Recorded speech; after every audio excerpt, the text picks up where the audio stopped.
Assalamualaikum warahmatullahi wabarakatuh. Apa kabar anak-anak semuanya? Ibu harap semua selalu dalam lindungan Tuhan Yang Maha Esa. Baik, pada video pembelajaran ini di bab 4 tentang semangat kebangkitan nasional tahun 1908, kita akan membahas materi B. Perintis Kebangkitan Nasional dalam Perjuangan Kemerdekaan Indonesia. Budi Utomo merupakan organisasi pertama di Indonesia yang bersifat nasional berbentuk modern, yaitu organisasi dengan pengurus yang tetap, ada anggota, tujuan, dan program kerja.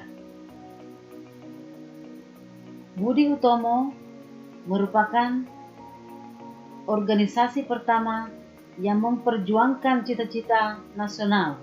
Budi Utomo didirikan oleh Dr. Sutomo. Pendiri Budi Utomo tidak terlepas dari penggagas itu. Pendorong lahirnya Budi Utomo yaitu Dr. Wahidin Sudirohusodo.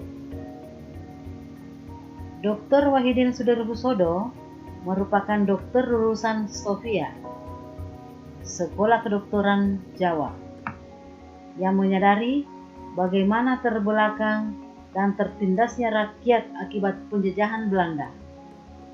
Menurutnya, salah satu cara untuk membebaskan diri dari penjajahan, rakyat harus cerdas. Untuk itu, rakyat harus diberi kesempatan mengikuti pendidikan dan pengajaran serta memupuk kesadaran kebangsaan. Dr. Wahidin Sudirohusodo menggagas tentang perlunya mendirikan organisasi yang bertujuan memajukan pendidikan dan meninggikan martabat bangsa. Gagasan ini ternyata disambut baik oleh para pelajar Sofia pada tanggal 20 Mei 1908. Lahirlah Budi Utomo. Budi Utomo berasal dari bahasa Sanskerta, yaitu Bodhi atau Budi, berarti keterbukaan jiwa, pikiran, kesadaran, akal, atau pengadilan. Yang juga bisa berarti daya untuk membentuk dan menjunjung konsepsi dan ide-ide umum. Adapun perkataan Utomo berasal dari utama, yang dalam bahasa Sanskerta berarti tingkat pertama atau sangat baik. Program Budi Utomo adalah mengusahakan perbaikan pendidikan dan pengajaran, akan tetapi programnya lebih bersifat sosial, karena saat itu belum dimungkinkan melaksanakan gerakan yang bersifat politik. Pada tanggal 5 Oktober 1908, Budi Utomo mengadakan kongres pertama di Yogyakarta. Kongres tersebut berhasil menetapkan tujuan organisasi, yaitu kemajuan yang harmonis antara bangsa dan negara, terutama dalam memajukan pengajaran, pertanian, peternakan, dagang, teknik, industri, dan kebudayaan. Setelah Budi Utomo mendapatkan dukungan yang lebih luas dari kalangan terdidik, pelajar memberikan kesempatan kepada golongan tua untuk memegang peranan yang lebih besar.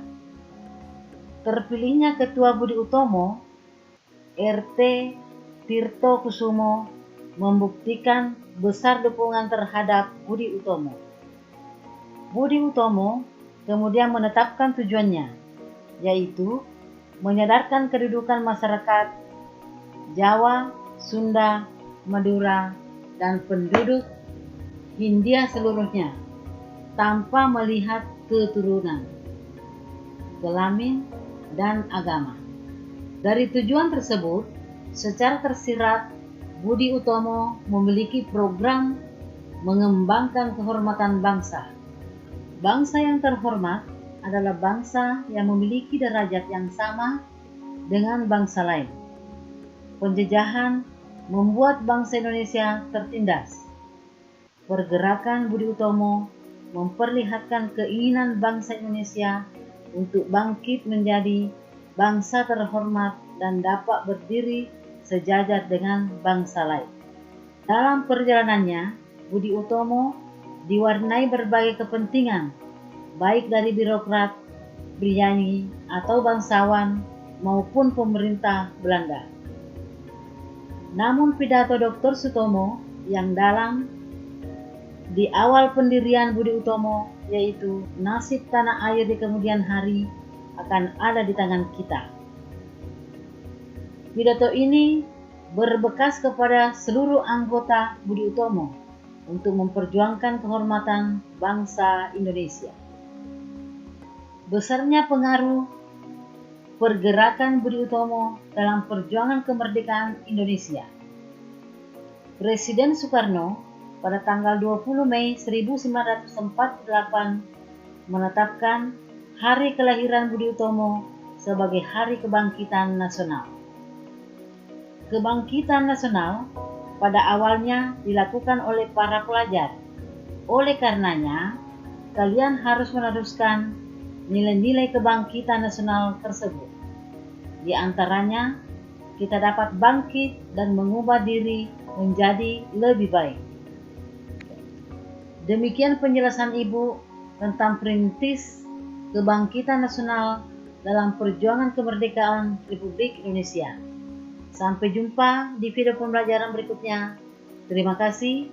Wassalamualaikum warahmatullahi wabarakatuh.